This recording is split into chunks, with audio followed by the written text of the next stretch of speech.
jusqu'à minuit, c'est l'after bien sûr. Le Real face à Fuenlabrada, 0-0 toujours entre les deux équipes. C'est en quelle division C'est 3e division, ouais, mais c'est match aller-retour. Donc là, il a fait tourner. C'est quoi l'équipe contre qui ils avaient perdu avec le Pizzagate? Alcorcon. Avec les pizzas. Ça date, il y a presque 10 ans maintenant. Non, jamais de la vie. Je me souviens de Fred qui doit. Vas-y, on se le fait en Paris pour en demandera Fred tout à l'heure. Allez, tu dis quoi? Allez, 2008-2009. Ah non. Plus récent? 2012-2013. Ouais, peut-être. Bon, on va voir avec Fred tout à l'heure. On verra. On se joue quoi? Moi j'ai dit t'as dit quoi? T'as mis 2011? 2008-2009, tu dis. Moi j'ai dit 2008-2009 et toi? 2012-2013. Eh ben on se joue une pizza puisque c'était le truc des pizzas. Allez, celui qui sera le plus près. Alors, Bielsa. Les gars, alors attention parce qu'à Bielsa, à Lille, pardon, ça commence à gronder. Bielsa-land. Ça commence à gronder dans le vestiaire déjà. Un groupe de joueurs, mardi dernier, ont demandé à parler à Marcelo Bielsa et le message est clair, puisqu'on le tient de la bouche d'un des joueurs. Ouvrez les guillemets. Notre objectif était de dire au coach qu'on ne veut plus jouer avec sa tactique. On en a marre de ne pas jouer à nos postes. On joue mal, faut pas se mentir. Les tests, on n'a plus le temps d'en faire. C'est clair. Ouais. Bielsa, vraisemblablement, quand même, a encaissé le truc, était surpris. Mais après discussion, il a quand même réussi à convaincre les mecs de continuer avec sa méthode. Voilà, donc c'est-à-dire qu'il a quand même une capacité de persuasion importante.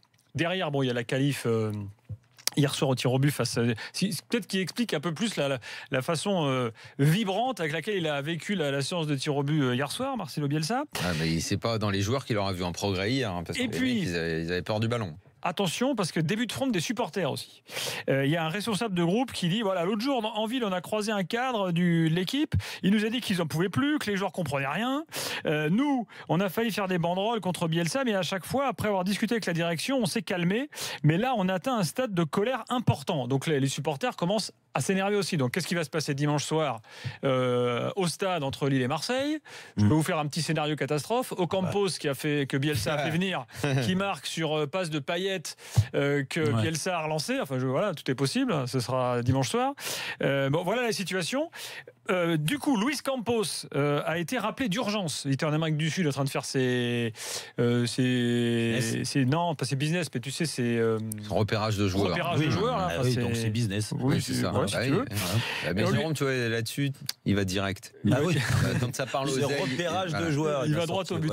Et là, on a dit à Campos, reviens vite, il faut que tu nous mettes de l'ordre dans tout ça. Donc là, Campos est rentré et il a comme mission de s'occuper de toute la vie sportive du club en dehors du terrain, qui est donc la chasse gardée de Bielsa. Donc, en gros, mettre de l'huile, quoi, en quelque sorte, pour que tout se passe bien.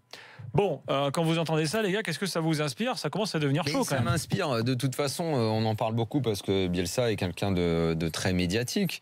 Mais c'est la même crise qu'il pourrait y avoir dans n'importe quel club quand les résultats sont comme ça.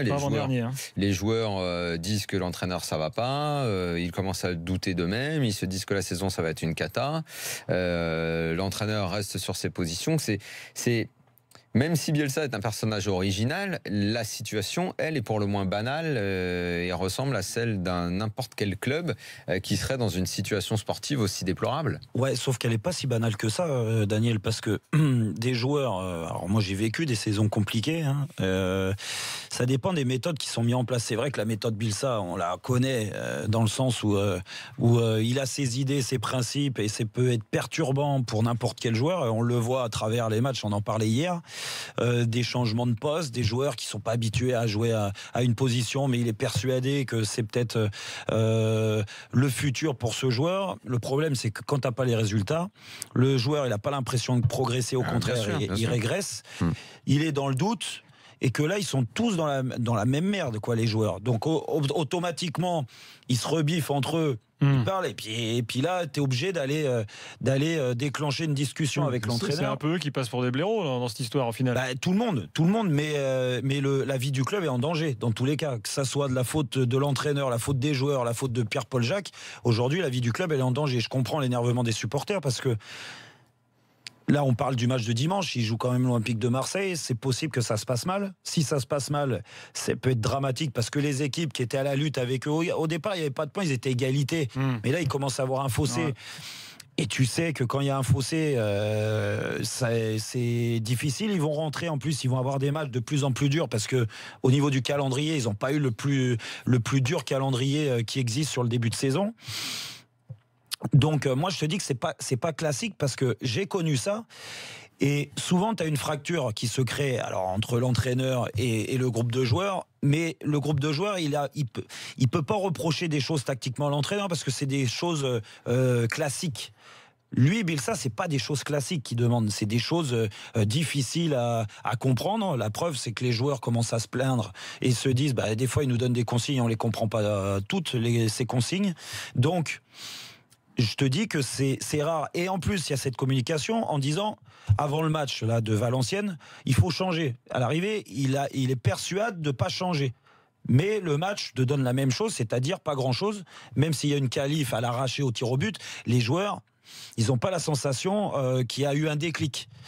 Donc la fracture, elle peut être encore plus forte si jamais dimanche il y a un mauvais résultat. Moi, je te garantis que ça va être très compliqué de rester dans cette atmosphère-là, même si c'est les joueurs. Tu penses que dimanche, ça peut... Si Lille perd, hein. Ah non, mais si Lille perd sur un match phare, c'est le match de dimanche soir. Ouais.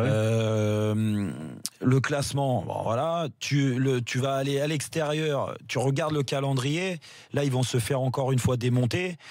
Je pense que là, si Campos est rentré cette semaine, c'est quand même pour déjà bien préparer ce match de Marseille, essayer de le préparer au mieux, essayer peut-être de parler aussi à l'entraîneur et au staff en disant écoutez, vous demandez des choses, on va essayer de revenir un petit peu en arrière parce qu'il y a des joueurs qui vont lâcher, parce que dans la difficulté tu peux repartir. Jérôme, mais je suis désolé d'insister, mais c'est quand même très banal. Mais non, c'est pas banal, Daniel. Ce qui est banal, c'est que ça va, si jamais il y a une cata dimanche dans un gros match, probablement dans quelques semaines l'entraîneur sautera. C'est des choses qui arrive partout. Mais sauf que où je te dis que c'est pas banal, c'est que c'est le groupe de joueurs qui se réunit pour parler à l'entraîneur. Moi, je te dis que j'ai connu des choses. On dit au bout d'un moment, quand tu as lâché l'entraîneur, plus ou moins lâché l'entraîneur, où tu te dis de toute façon avec lui on n'y arrivera pas, il y a plus de discussion.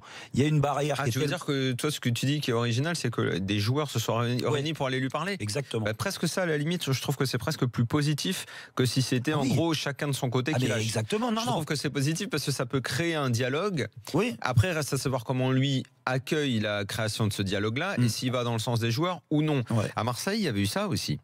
Au début de la deuxième partie, ça devait être vers février, certains joueurs ont estimé aussi que le travail commençait à être fatigant. Et certains c'était la période où en fait, c'est ce qui a coûté le podium à l'OM. Ça doit être un match au Vélodrome contre Caen, enchaîné avec, je crois qu'il y a un match contre Lorient. En plus, c'est des scénars un peu rocambolesques. Les joueurs disaient ils étaient cramés. C'est vers février, par là, quoi. Ouais. Ou mars peut-être, je sais plus, bref. Et certains étaient allés trouver Bielsa pour dire on a un problème, là c'est trop, on n'arrive plus à répondre aux exigences, quoi. Ouais. Non, mais c'est pour ça, moi je te disais juste que c'est pas classique, ça se passe pas tout le temps comme ça, et quand il y a une fracture avec le staff parce que l'équipe n'avance plus. Non, ce qui serait chiant, c'est qu'ils soient pas tous d'accord, les joueurs, pour le coup. Alors, vaut mieux qu'ils soient tous d'accord pour dire. Il y a quand même un truc sur les dernières confs de Bielsa, les gars, je vous coupe, mais il a dit qu'il était prêt. Pour la première fois, il a ouvert une demi-brèche en disant qu'il était prêt à être plus pragmatique. Moi, je suis impatient de voir ce qu'il va faire dimanche, du coup. Est-ce qu'il va rester sur son schéma habituel avec les mêmes joueurs, avec ses relances courtes, tout ça, là ou est-ce que ça va changer? Parce que ça, ce serait révolutionnaire dans la façon de fonctionner de Bielsa. Excuse-moi, mais quand tout à l'heure, tu as parlé de scénar un peu cata avec, en gros, Campos qui va, il y a l'autre scénar. C'est que le déclic de Lille vienne contre l'OM, le club qui adore encore Bielsa. Exactement. Et les supporters aussi, tu vois.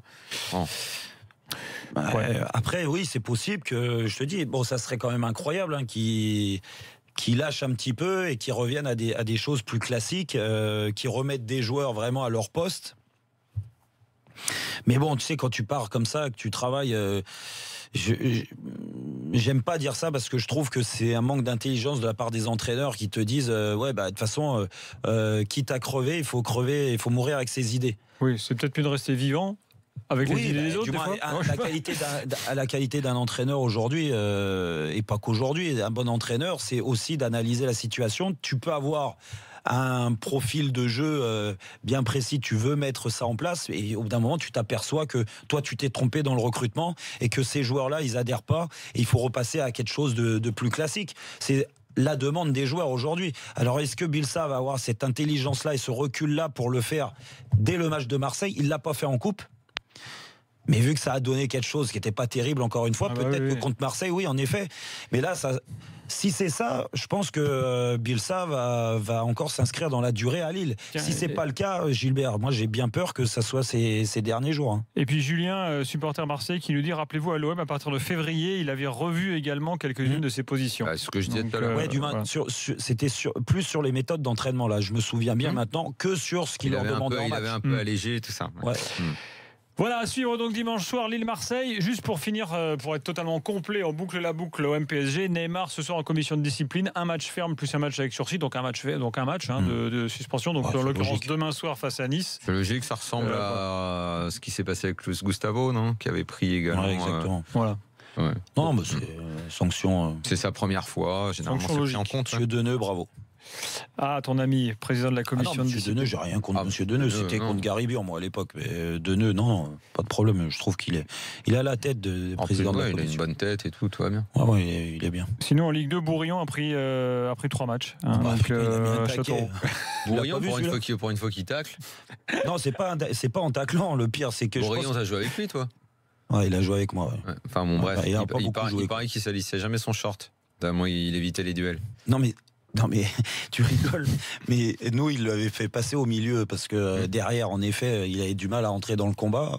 Mais il a vraiment la qualité technique. Hein. Il a une relance propre. Bien sûr, c'était un beau joueur de foot, sauf qu'il n'était pas fait pour le duel. Et concernant les incidents en tribune à Marseille, c'est dossier en instruction. Voilà. Dossier en instruction à la commission de discipline concernant les incidents au stade à Marseille. Pour les jets de sandwich et pour jets de Pambagna et de gobelet. Dans quelques instants, nous sommes de retour avec au programme Claude Puel, on a des infos vous donnez sur Claude Pioul, comme on dit en Angleterre. Plus Fred Hermel, plus l'after story, le quiz. Fred Hermel, il va pas être bien là. Jusqu'à minuit. Ils ont marqué. Il est au top. Ah oui, il mène 1-0 le Real. Asensio. T'as raison, par Asensio dans ce match aller de Coupe du Roi. A tout de suite dans l'after.